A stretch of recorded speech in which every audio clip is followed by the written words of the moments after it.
Hi guys, this is Anusha. Hello guys, this is Sameer Khokhar. Welcome to our channel Studio 11 Reactions. और आज हम react करने वाले एक वीडियो है top 10 upcoming projects that will change India.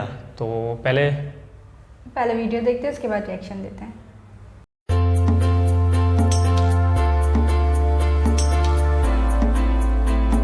दोस्तों आज की इस वीडियो में हम लोग बात करने वाले हैं हमारे देश में आने वाले टॉप 10 अपकमिंग मेगा प्रोजेक्ट्स के बारे में. और मैंने कुछ ऐसे प्रोजेक्ट्स लिए हैं जो कि मोस्ट प्रोबेबली 2021 के अंदर कंप्लीट हो जाएंगे और कुछ ऐसे प्रोजेक्ट हैं जो कि 2021 के अंदर तो कंप्लीट नहीं होंगे, लेकिन जब भी ये कंप्लीट होंगे हमारी इकोनॉमी के ऊपर काफ़ी ज़्यादा पॉजिटिव इंपैक्ट डालने वाले हैं. तो शुरुआत करते हैं आज की वीडियो की नंबर 10 के प्रोजेक्ट के साथ में, जो कि निकल कर आता है हमारे देश में डेवलप होने वाले वाटर एयरपोर्ट्स को लेकर. अब दोस्तों नंबर 10 पर यहाँ पर इस प्रोजेक्ट को मैंने इसलिए लिया है क्योंकि इसका इम्पैक्ट जो है ये काफ़ी ज़्यादा अच्छी तरह से पड़ने वाला है. क्योंकि एक बार हमारे देश में ऐसे वाटरवेज बन जाते हैं तो उसकी मदद से हमारे यहाँ पर जो कनेक्टिविटी है ये काफ़ी ज़्यादा स्ट्रॉन्ग हो जाएगी. अब रिसेंटली अक्टूबर 2020 के अंदर हमारे प्रधानमंत्री नरेंद्र मोदी जी ने अहमदाबाद में साबरमती रिवर फ्रंट से लेकर स्टैच्यू ऑफ यूनिटी के पास में केवदिया है, इन दोनों की शहरों के बीच में या फिर इन दोनों ही जगहों के बीच में सी प्लेन की सर्विस जो है इसको शुरू किया था, जिसकी मदद से आप लोग स्टैच्यू ऑफ यूनिटी तक काफ़ी ज़्यादा आसानी से जा सकते हैं. अब होता यहाँ पर यह है कि इन दोनों ही जगह के बीच का जो डिस्टेंस है ये ऑलमोस्ट 200 किलोमीटर के आसपास का है. पहले ऑलमोस्ट 4 से 5 घंटे लगते थे इन दोनों ही जगहों के बीच में ट्रैवल करने में, लेकिन इस सी प्लेन की मदद से सिर्फ 45 मिनट के अंदर साबरमती रिवर फ्रंट से लेकर केवदिया तक जाया जा सकता है. और ये जो सर्विस है ये काफ़ी ज़्यादा सक्सेसफुल रही है, जिसकी वजह से अब हमारे देश में अलग अलग हिस्सों में ये जो वाटर एयरपोर्ट्स हैं इनको डेवलप करने का मोमेंटम बन गया है. अब दोस्तों आने वाले टाइम में आप लोगों को काफ़ी सारे जो वाटर एयरपोर्ट्स हैं ये देखने के लिए मिलने वाले हैं. टोटल 10 वाटर एयरपोर्ट जो है ये हमारी एयरपोर्ट अथॉरिटी ऑफ इंडिया ने प्लान किए हैं. करेंटली अहमदाबाद में जो सरदार सरोवर डैम है और साथ ही साथ में जो साबरमती रिवर फ्रंट है, इन दोनों ही जगह पर ये वाटर एयरपोर्ट्स का डेवलपमेंट किया जा चुका है. आने वाले टाइम में ओडिशा में चिल्का लेक जो है और साथ ही साथ में अंडमान निकोबार आइलैंड में लॉन्ग आइलैंड, स्वराज आइलैंड और शहीद आइलैंड, इन तीनों ही जगह पर जो वाटर एयरपोर्ट इनका डेवलपमेंट किया जाएगा. अंडमान निकोबार में बनने वाले 3 वाटर एयरपोर्ट को 50 करोड़ रुपये की लागत से डेवलप किया जाएगा और इन सभी एयरपोर्ट्स को airport authority of India develop करने वाली है. दोस्तों नंबर 9 पर यहाँ पर जो प्रोजेक्ट निकल कर आता है वो आता है वर्ल्ड वन टावर, जिसको कि मुंबई के लोअर परेल इलाके में लोढ़ा ग्रुप के द्वारा बनाया गया है. अब इस प्रोजेक्ट के बारे में अगर हम लोग थोड़ा सा डिटेल में बात करें तो ये प्रोजेक्ट जो है ये हमारे देश का सबसे ऊंचा रेजिडेंशियल स्काईस्केपर है. इसकी कुल ऊंचाई 935 फीट की है और इसमें 2 टावर हैं, यानी कि ट्विन टावर हैं. और इन ट्विन टावर के अगर हम लोग नाम की बात करें तो एक का नाम है वर्ल्ड वन टावर और एक का नाम है वर्ल्ड वन व्यू टावर. इन दोनों ही टावर्स की जो ऊंचाई है ये 935 फीट की है और इन दोनों ही टावर में 76 फ्लोर जो है ये बनाए गए हैं. इनिशियली ये प्लान किया गया था कि टावर्स में 117 यानी कि 117 फ्लोर बनाए जाएंगे और इनकी ऊंचाई 1450 फीट की रखी जाएगी. लेकिन एयरपोर्ट अथॉरिटी ऑफ इंडिया यानी कि AAI की तरफ से यहाँ पर जो परमिशन से ये नहीं मिल पाई, जिसके बाद में इसकी हाइट जो है इसको रिड्यूस किया गया और उसके बाद में इसकी हाइट करेंटली 935 फीट की रखी गई है, जो कि ऑलमोस्ट बनकर तैयार हो चुका है. दुनिया के बारे में अगर हम लोग बात करें तो दुनिया की जो सबसे ऊंची यहाँ पर बिल्डिंग बनाई गई है वो बनाई गई है न्यूयॉर्क के अंदर. उसका नाम है सेंट्रल पार्क टावर. वो 131 स्टोरी की है और उसकी जो हाइट है वो 1549 फीट की है. इस पर्टिकुलर वर्ल्ड वन टावर के बारे में अगर हम लोग बात करें तो इसको 17.5 एकड़ के लैंड के ऊपर डेवलप किया गया है और इसको बनाने में 2350 करोड़ रुपए की लागत आई है. दोस्तों नंबर 8 पर यहाँ पर जो प्रोजेक्ट निकल कर आता है ये आता है 4 धाम हाईवे प्रोजेक्ट, जो कि हमारे 4 धाम जो है यानी कि केदारनाथ, बद्रीनाथ और गंगोत्री और यमुनोत्री, इन चारों को ही कनेक्ट करने वाला है. इसकी कुल लंबाई 889 किलोमीटर की है. प्रोग्रेस के बारे में अगर हम लोग बात करें तो लास्ट ईयर तक यहाँ पर जो रोड की वाइडनिंग का काम है ये पूरी तरह से कर लिया गया था. अब इस साल यहाँ पर नई रोड कंस्ट्रक्शन करना, टनल्स वगैरह बनाना और बाकी अदर्स जो काम है ये पूरी तरह से कंप्लीट किए जाने हैं. उम्मीद तो यही जताई जा रही है कि 2021 के एंड तक इसको कंप्लीट कर लिया जाएगा. हालांकि करंट सिचुएशन में ऐसा लगता तो नहीं है कि ये पूरी तरह से कंप्लीट हो पाएगा, क्योंकि करंटली जो कंस्ट्रक्शन एक्टिविटीज़ हैं ये पूरी तरह से बंद हो चुकी हैं कोविड की वजह से. अब देखने वाली बात है कि आगे किस तरह से प्रोग्रेस करता है. इस प्रोजेक्ट की कुल लागत जो है ये ऑलमोस्ट 12,000 करोड़ रुपए की है और इस प्रोजेक्ट के ऊपर मैंने अपने दूसरे चैनल के ऊपर ऑलरेडी एक डिटेल वीडियो बनाई है, जिसकी लिंक अभी आप लोगों को आई बटन के ऊपर हाईलाइट होती हुई दिख रही होगी. तो अगर आप लोग इसके बारे में डिटेल में जानना चाहते हैं तो आप लोग इस वीडियो को जरूर से देख लीजिएगा. दोस्तों नंबर 7 पर यहाँ पर जो प्रोजेक्ट निकल कर आता है इसका नाम है काशी विश्वनाथ मंदिर to Ganga ghat Kashi Vishwanath temple corridor. इस पर्टिकुलर कॉरिडोर का काम वाराणसी में 2009 में शुरू किया गया था और उम्मीद करी जा रही है कि अगस्त 2021 तक इसका काम पूरी तरह से कंप्लीट कर लिया जाएगा. इस पर्टिकुलर प्रोजेक्ट के अंदर 50,261 स्क्वायर मीटर के एरिया के अंदर 24 नई बिल्डिंग्स का कंस्ट्रक्शन किया जाएगा। साथ ही साथ में 63 छोटे टेम्पल्स जो हैं इनका रिपेयर का काम भी किया जाएगा। इस पर्टिकुलर प्रोजेक्ट में 70% एरिया जो है इसको वेकेंट रखा जाएगा। बाकी बचे हुए 30% एरिया के अंदर कल्चरल सेंटर, वैदिक सेंटर और जन तप भवन जो है इनका कंस्ट्रक्शन किया जाने वाला है। इस पूरे कॉरिडोर के अंदर काशी विश्वनाथ टेम्पल से ऊंची कोई भी बिल्डिंग का कंस्ट्रक्शन नहीं किया जाएगा और साथ ही साथ में काशी विश्वनाथ मंदिर के अलावा 63 अदर टेम्पल्स इस पर्टिकुलर एरिया में रहने वाले हैं। इस पर्टिकुलर कॉरिडोर की जो लागत है ये 375 करोड़ रुपए तक पहुंच गई है और एक्सपेक्ट किया जा रहा है कि अगस्त 2021 तक कंप्लीट हो जाएगा। दोस्तों नंबर 6 पर यहाँ पर जो प्रोजेक्ट निकल कर आता है वो आता है Delhi Varanasi bullet train corridor. ये पर्टिकुलर कॉरिडोर जो है ये अभी आने वाले टाइम में तो आप लोगों को देखने के लिए नहीं मिलेगा, इसमें बनने में काफ़ी ज़्यादा टाइम लगने वाला है, लेकिन एक बार ये बनकर तैयार हो जाता है तो हमारी देश की GDP के अंदर और साथ ही साथ में जो लोकल एरिया है वहाँ की इकोनॉमी को डेवलप करने में ये काफ़ी ज़्यादा अच्छी तरह से मदद करने वाला है। इस पर्टिकुलर कॉरिडोर की जो कुल लंबाई है ये 865 किलोमीटर की है और बताया जा रहा है कि ये हमारा जो कानपुर और प्रयागराज वाला जो एरिया है वहाँ से पूरी तरह से पास होकर निकलने वाला है। तो आने वाले टाइम में आप लोगों को काफ़ी सारे बुलेट ट्रेन कॉरिडोर्स हमारे देश के अंदर देखने के लिए मिलने वाले हैं, लेकिन न्यू दिल्ली टू प्रयागराज वाला या फिर न्यू दिल्ली टू हमारा वाराणसी वाला जो कॉरिडोर है इसकी एक अलग ही आप लोगों को अहमियत जो है ये देखने के लिए मिलने वाली है। इसके ऊपर मैं ऑलरेडी एक डिटेल वीडियो बना चुका हूँ अपने इसी चैनल के ऊपर, तो वो वीडियो अगर आप लोगों ने नहीं देखी और अगर आप लोग इस प्रोजेक्ट के बारे में डिटेल में जानना चाहते हैं तो अभी आई बटन के ऊपर आप लोगों को वीडियो दिख रही होगी हाईलाइट होते हुए, उसके ऊपर क्लिक कर आप लोग इस वीडियो को देख सकते हैं। दोस्तों नंबर 5 पर यहाँ पर जो प्रोजेक्ट निकल कर आता है वो आता है हमारा मुंबई से लेकर अहमदाबाद के बीच में बन रहा बुलेट ट्रेन कॉरिडोर। अब ये पर्टिकुलर कॉरिडोर जो है ये काफ़ी अच्छी तरह से प्रोग्रेस कर रहा है। हालांकि महाराष्ट्र के अंदर काफ़ी सारी डिफिकल्टीज आ रही हैं, लेकिन उसके बावजूद भी गुजरात के अंदर इसकी कंस्ट्रक्शन एक्टिविटीज़ जो है इनको ऑलरेडी शुरू कर दिया गया है। ऑलमोस्ट 25,000 करोड़ रुपए के टेंडर जो है ये L&T को अलॉट कर दिए गए हैं और साथ ही साथ में कंस्ट्रक्शन एक्टिविटीज़ की कुछ पिक्चर्स अभी आप लोग अपनी स्क्रीन के ऊपर भी देख सकते हैं। इसी के साथ में अगर हम लोग बात करें तो 237 किलोमीटर के एरिया में यहाँ पर काम शुरू किया गया है, यानी कि वापी से लेकर वडोदरा के बीच में, और साथ ही साथ में यहाँ पर साबरमती रेलवे स्टेशन का काम जो है और साथ ही साथ में हमारा अहमदाबाद से लेकर बड़ौदा वाला जो सेक्शन है काफ़ी जगह यहाँ पर जो कंस्ट्रक्शन एक्टिविटीज़ हैं ये शुरू हो चुकी हैं। अब बस बात यहाँ पर यही निकल कर आ रही है कि महाराष्ट्र के अंदर जल्द से जल्द लैंड एक्विजिशन पूरी तरह से कंप्लीट हो जाता है तो वहाँ पर भी हम लोग कंस्ट्रक्शन एक्टिविटीज़ देखने के लिए मिलती रहेंगी। पर्टिकुलरली अगर मैं इस प्रोजेक्ट के बारे में बात करूँ तो मैं एवरी मंथ अपने इस चैनल के ऊपर आप लोगों को यहाँ पर अपडेट जो है ये देते रहता हूँ। तो अगर आप लोग चैनल पर पहली बार आए हैं और अगर आप लोग मुंबई से लेकर अहमदाबाद वाले प्रोजेक्ट में इंटरेस्टेड हैं तो आप लोग चैनल को सब्सक्राइब जरूर से कर लीजिएगा, ताकि आने वाले टाइम में मैं जब भी इसके बारे में अपडेट वीडियो बनाऊँ तो आप लोगों को सभी तरह की इन्फॉर्मेशन मिल जाए। नंबर 4 पर यहाँ पर जो प्रोजेक्ट निकल कर आता है ये आता है मुंबई ट्रांस हार्बर लिंक। ये पर्टिकुलर प्रोजेक्ट जो है इसको मुंबई से नवी मुंबई को कनेक्ट करने के लिए बनाया जा रहा है। करंटली मुंबई से लेकर नवी मुंबई आने जाने में ऑलमोस्ट 1 से 1.5 घंटे का टाइम लगता है और अगर ट्रैफिक होती है और भी ज़्यादा वर्स्ट हो जाता है। लेकिन एक बार ये मुंबई ट्रांस हार्बर लिंक बनकर तैयार हो जाता है तो उसके बाद में सिर्फ 20 से 25 मिनट का टाइम आप लोगों को लगेगा एक जगह से दूसरी जगह आने जाने में। इस ब्रिज की जो कुल लंबाई है ये 22 किलोमीटर की है, जिसमें से 16.5 किलोमीटर का एरिया जो है या फिर जो लंबाई है ये पूरी तरह से समुद्र के ऊपर बनाया गया है और 5.5 किलोमीटर का जो एरिया है ये ज़मीन के ऊपर बनाया गया है। इस पर्टिकुलर प्रोजेक्ट को बनाने के लिए 2200 पिलर्स जो हैं इनको लगाया गया है और साथ ही साथ में 10 करोड़ रुपए की एक रिवर सर्कुलेटिंग मशीन आती है, इसका भी इंस्टॉलेशन किया गया है। इस पर्टिकुलर प्रोजेक्ट को अब यानी कि इस साल के एंड तक उम्मीद करी जा रही है कि ये कंप्लीट हो जाएगा, यानी कि फाइनल स्टेज तक पहुंच जाएगा। और इस साल अगर कंप्लीट नहीं हो पाता है, आप लोगों को पता है कि कंस्ट्रक्शन एक्टिविटीज़ डिले चल रही हैं कोविड की वजह से, तो भी नेक्स्ट ईयर तक आप लोग उम्मीद कर सकते हैं कि ये पर्टिकुलर प्रोजेक्ट जो है ये बनकर तैयार हो जाएगा। अगर आप लोग मुंबई से इस वीडियो को देख रहे हैं तो इस ब्रिज के बन जाने के बाद में आप लोगों को कितनी आसानी और कितना फ़ायदा होने वाला है आप लोग मुझको नीचे कमेंट बॉक्स में ज़रूर से बताइएगा। दोस्तों नंबर 3 पर यहाँ पर जो प्रोजेक्ट निकल कर आता है वो आता है शिवाजी मेमोरियल प्रोजेक्ट, जिसको कि मुंबई में बनाया जा रहा है एकदम समुद्र के बीच में। ऑलमोस्ट 15 एकड़ के लैंड के ऊपर इसका कंस्ट्रक्शन किया जा रहा है और यहाँ पर जो शिवाजी की प्रतिमा स्थापित करी जाएगी उसकी कुल जो ऊंचाई रहने वाली है ये 696 फीट की रहने वाली है। इसको यहाँ पर जो गिरगांव चौपाटी है उससे जस्ट एकदम एडजेसेंट यानी कि एकदम सामने बनाया जा रहा है, ऑलमोस्ट 1.5 किलोमीटर के डिस्टेंस के ऊपर। और मुंबई ट्रांस हार्बर लिंक जो है वो इस पर्टिकुलर प्रोजेक्ट का ही एक तरह से आप लोग हिस्सा जो है ये बोल सकते हैं। इसका काम कुछ टाइम पहले तक काफ़ी ज़्यादा अच्छी तरह से चल रहा था, ऑलमोस्ट 1900 करोड़ रुपए का प्रोजेक्ट है।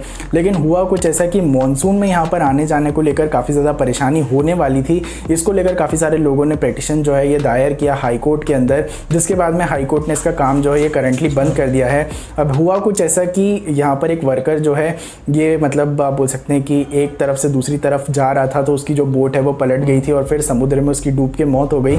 जिसके बाद में लोग जो हैं उनने बोला कि यार अगर ऐसा किसी के साथ में हो सकता है तो ये दूसरे लोगों के साथ में भी हो सकता है, तो काफ़ी ज़्यादा अनसेफ है। तो करंटली यहाँ पर महाराष्ट्र की गवर्नमेंट जो है ये प्लान कर रही है कि एक अंडर सी टनल जो है कुछ उस तरह का यहाँ पर कंस्ट्रक्शन किया जा सके, ताकि यहाँ पर जो लोग हैं वो एक जगह से दूसरी जगह यानी कि एक एंड से दूसरे एंड पर आ जा सकें। ऐसी प्लानिंग करी जा रही है, यहाँ पर बताया जा रहा है। लेकिन अब देखने वाली बात है कि ये हो पाता है या फिर नहीं हो पाता है।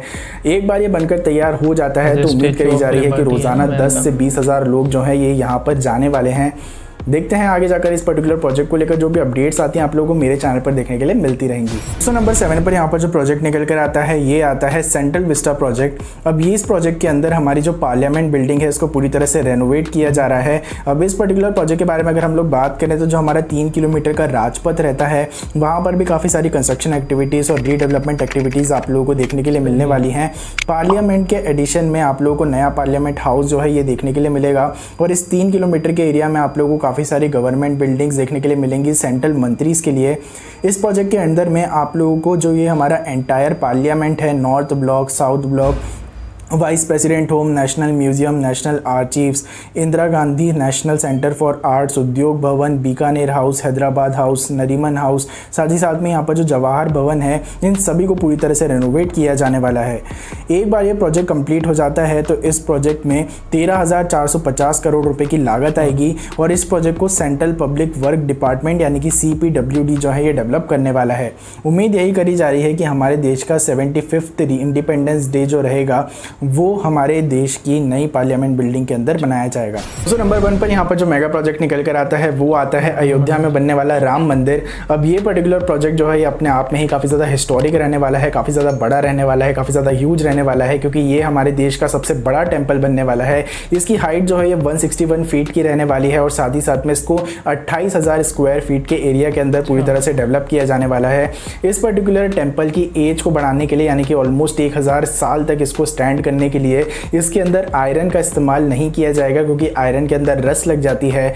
इसके अंदर वाइट वुड और साथ ही साथ में हमारा जो स्टील वगैरह रहता है इन सभी चीज़ों का इस्तेमाल किया जाने वाला है और इसके लिए ऑल अराउंड द वर्ल्ड हमारे यहाँ पर जो लोग हैं वो काफ़ी ज़्यादा अच्छी डोनेशन कर रहे हैं। इंडिया के अंदर तो हज़ारों करोड़ रुपए जो है ये ऑलरेडी डोनेट किए जा चुके हैं राम मंदिर के लिए। अब इसी के साथ में अगर हम लोग बात करें तो L&T जो है इसको यहाँ पर जो पर्टिकुलर कॉन्ट्रैक्ट है ये दे दिया गया है राम मंदिर को कंस्ट्रक्ट करने का और उम्मीद यही जताई जा रही है कि आने वाले 3 से 3.5 साल के अंदर ये पर्टिकुलर मंदिर जो है ये बनकर तैयार हो जाएगा। तो उम्मीद करते हैं कि जल्द से जल्द अयोध्या के अंदर हमारा ये जो राम मंदिर है ये पूरी तरह से बनकर तैयार हो जाए, क्योंकि राम मंदिर जी के बनने के साथ में आप लोगों को आने वाले टाइम में अयोध्या के अंदर काफ़ी ज़्यादा इकोनॉमिक डेवलपमेंट होता हुआ दिखने वाला है।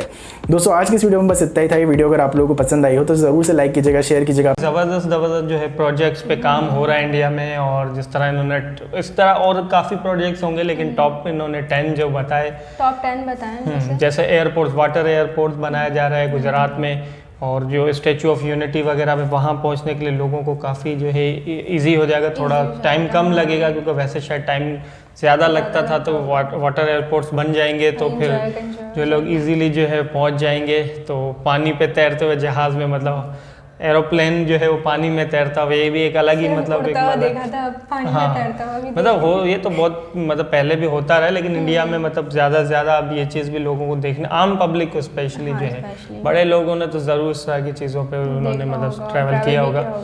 अच्छा, उसके अलावा अगर बात की जाए तो कौन सा वर्ल्ड वन टावर जो है टॉलेस्ट जो है रेजिडेंशियल बिल्डिंग बनाई जा रही है मुंबई में, वो भी काफ़ी ज़बरदस्त प्रोजेक्ट लग रहा है। और यूएस में एक जो है बिल्डिंग अभी है टॉलेस्ट जो है, लेकिन अब ये है कि जैसे ये बन जाएगी तो ये हो जाएगी। और मेरे ख्याल 74 इन्होंने कहा शायद फ्लोर्स होंगे, वैसे 110 उनका था, लेकिन शायद परमिशन नहीं मिली वहाँ की जो है, क्योंकि फ़्लाइट्स वगैरह ये वो सब उस हवाले से कुछ रिस्क हो जाता। मतलब जाहिर है उनका भी अलग रूट होता है, लेकिन फिर भी एक उनको परमिशन नहीं मिली शायद इस चीज़ की, तो वो काफ़ी अच्छा। उसके अलावा मुंबई ट्रांस हार्बर जो है वो लिंक बन रहा है, मुंबई ट्रांस हार्बर लिंक, ये अपना मुंबई और नवी मुंबई को जो कनेक्ट करेगा। इससे पहले जो है बांद्रा वर्ली सी लिंक जो है वो ऑलरेडी काफ़ी ज़बरदस्त बना हुआ है, समंदर के ही बीच में, मतलब एक जो है ब्रिज कह लें या एक जो है लिंक बनाया हुआ है। तो अब ये मुंबई ट्रांस हार्बर लिंक जो है बनेगा, तो मुंबई और नवी मुंबई जो है उसमें जो है ट्रैवल करने में वैसे काफ़ी लोगों को, जैसे वीडियो में बताया कि टाइम लगता था, तो अब ये कि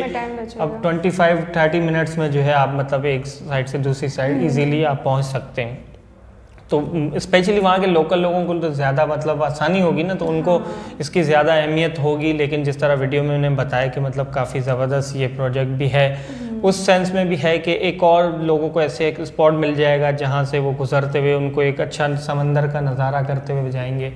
उसके अलावा बुलेट ट्रेन के हवाले से उन्होंने 2 कॉरिडोर्स की भी जैसे बात की, तो एक जो है मुंबई टू अहमदाबाद जो है बुलेट ट्रेन कॉरिडोर वो बनाया जा रहा है, उस पर काम जारी है। दूसरा जो है दिल्ली टू वाराणसी, उस पर भी जो है काफ़ी काम चल रहा है, तो बहुत जल्द मतलब हमें भी इंडिया में बुलेट ट्रेन भी चलते हुए नज़र आएगी और काफ़ी उस पर तेज़ी से भी काम जैसे हो रहा है, तो काफ़ी अच्छी बात है। जापान वगैरह में, चाइना में तो I think already bullet train जो है चल रही हैं, लेकिन इंडिया में भी तो ये भी काफ़ी अच्छी चीज़ है और इसके लिए डेवलप हो रही है चीज़ें। अच्छा, ये मुझसे जो है पूछ रही थी अभी ऑफ द कैमरा, कह रही है ट्रेन तो मतलब पहले से ऑलरेडी इतनी रेलवे पटरीज वगैरह बनी हुई है, तो ये अलग से क्यों बना रहे? तो मैंने कहा इस पे अगर बुलेट ट्रेन चल गई ना तो हो गया काम, मतलब सामने नॉर्मल दूसरी ट्रेन होंगी तो मतलब तो इसके लिए अलग से कॉरिडोर बनेगा, उसी के बीच ये चलेगा। और उसके अलावा अगर बात की जाए काशी विश्वनाथ मंदिर जो है वो भी काफ़ी ज़बरदस्त बनाया जा रहा है और काफ़ी बड़े एरिया पे बनाया जा रहा है, तो हाँ, और छोटे छोटे जो दूसरे मंदिर वहाँ ऑलरेडी बने उनको भी तो रेनोवेट किया जाएगा। और इस मंदिर का जैसे इसमें बताया गया कि इसकी जो है ऊंचाई दूसरे जो मंदिर या दूसरी बाकी जो कॉम्प्लेक्स या बिल्डिंग्स बनी हुई हैं इसके साथ बनेंगी, उससे थोड़ा ज़्यादा ही रहेगी, इसकी हाइट सबसे ज़्यादा ही रहेगी ताकि दूर से ही ये अलग से ही नज़र आए। तो ये उसके अलावा 4 धाम के जो है हाईवे वो भी काफ़ी ज़बरदस्त, जो 4 धाम इन्होंने जैसे हैं, जो एक तीर्थ स्थान जो है उसमें दिखा रहे थे कि हाँ वो लोकेशन मतलब जिस तरह उसमें एनिमेशन में भी ज़ाहिर एक रियल लोकेशन के करीब तरीन ही होगा, साथ में जो मेरे ख्याल में गंगा नदी ही शायद नज़र आ रही थी या क्या, तो काफ़ी ज़बरदस्त थोड़ा पहाड़ी हिसाब से भी, तो काफ़ी वो भी लोकेशन ज़रूर की वीडियो को ऐसी हम देखेंगे कि इस एरिया इससे रिलेटेड, तो मतलब वो इस तरह के हाईवे बना रहे कि 4 धाम में आप इजीली जो है ट्रैवल कर सकते हैं और जा सकते हैं।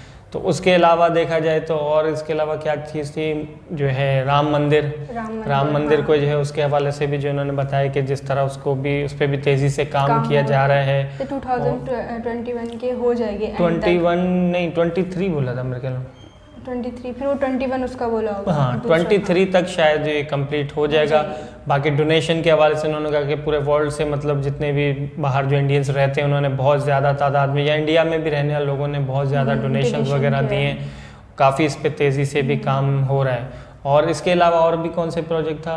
अच्छा हाँ, शिवाजी मेमोरियल प्रोजेक्ट, ये काफ़ी खूबसूरत लग रही थी, हैं क्या ख्याल है? और समंदर के बीच में जो है काफ़ी खूबसूरत, और शिवाजी का जो है एक मतलब घोड़े पे बैठे हुए उनका जो बड़ा ज़बरदस्त खूबसूरत स्टैचू बनाया जाएगा, तो काफ़ी अच्छा, मतलब मैं उससे तो सिमिलर मतलब वैसा तो नहीं कहूँगा, लेकिन मतलब जैसे स्टैचू ऑफ लिबर्टी है यूएस में, तो यहाँ ये एक मतलब मुंबई की एक और नई पहचान बन जाएगी। उससे पहले अगर मुंबई के बीच में उससे पहले अगर बात की जाए तो गेटवे ऑफ इंडिया है, ठीक है, वो जो है मुंबई में। उसके अलावा जो है होटल ताज हो गया, या अपना जो है वो ये बांद्रा वर्ली सी लिंक है ये हो गया, या इसके अलावा जो है क्या नाम है मरीन ड्राइव, ये चीज़ें पहचान एक मुंबई की रही। लेकिन आगे चल के अगर ये बन जाता है तो फिर जो है ये और ज़्यादा पहचान है कि मतलब मुंबई जब भी दिखाया जाएगा तो इसको ज़रूर होगा। लेकिन अब उसमें कुछ हर्डल्स, कुछ प्रॉब्लम्स आ रही हैं, जैसे कि मानसून में बारिशें बहुत हो रही हैं, तो समंदर में जैसे कि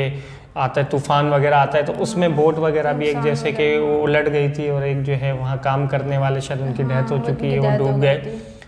उस वजह से आपको थोड़ा सा काम शायद रोक दिया गया है, लेकिन यह है कि होपफुली कि इसका काम कंप्लीट हो। और जो इन्होंने अंडर वाटर कोई टनल वगैरह इस तरह बनाने का भी शायद प्लानिंग हो रही है, अगर वो होता है तो वो काफ़ी अच्छी चीज़ है, तो काफ़ी एक ज़बरदस्त खूबसूरती में एक इजाफा हो जाएगा मुंबई की। और इसके अलावा और क्या चीज़ थी? 10 हो गई कंप्लीट? हाँ 10 हो गई हैं, पक्की बात है? हाँ तकरीबन हो गई। तो भाई आप लोग बताइएगा कोई चीज़ रह तो नहीं गई? मेरे ख्याल में तो कंप्लीट हो चुकी है। बहरहाल काफ़ी मेमोरी बहुत अच्छी है, हर एक चीज़ याद नहीं थोड़ा सा बस याद करना पड़ता है ना, क्योंकि भाई रिएक्शन दे तो फिर वैसा दे। अच्छा, काफ़ी चीज़ें ज़बरदस्त और बहुत ही अच्छा, और स्पेशली जो बुलेट ट्रेन के हवाले से मैं तो काफ़ी एक्साइटेड हूँ कि यार इंडिया में बुलेट ट्रेन चलते हुए हम मतलब देखेंगे। ट्रैवल तो आप लोग बोलेंगे यार पाकिस्तान में भी बना लो, तो हमारे यहाँ भी इस रेलवे को थोड़ा सा ठीक कर लें पहले, तो वो काफ़ी अच्छा हो जाएगा। बाकी इन फ्यूचर कभी शायद उम्मीद है कि ऐसा भी हो जाए। तो बहरहाल काफ़ी ज़बरदस्त, काफ़ी इन्फॉर्मेटिव वीडियो थी, और उम्मीद है हमारी कि ये प्रोजेक्ट जल्दी से कंप्लीट हो जाए, और ताकि हम अलावा भी शायद कोई प्रोजेक्ट हो रहे हों, बन रहे हों। उसके अलावा तो अनगिनत प्रोजेक्ट्स होंगे, लेकिन उन्होंने टॉप 10 जैसे बताए, तो ये कि हम उम्मीद करते हैं कि जब बन जाएंगे तो हम ज़रूर इन वीडियोस पे भी जो है रिएक्ट वगैरह करेंगे। तो आप बताइएगा आपको हमारा रिएक्शन कैसा लगा और हमारे रिएक्शंस कैसे लगते हैं। आपको सबसे अच्छी क्या है इसमें, कौन सा प्रोजेक्ट लगा कि मतलब आपका दिल किया कि हाँ यार ये बन जाए तो मज़ा आ जाए?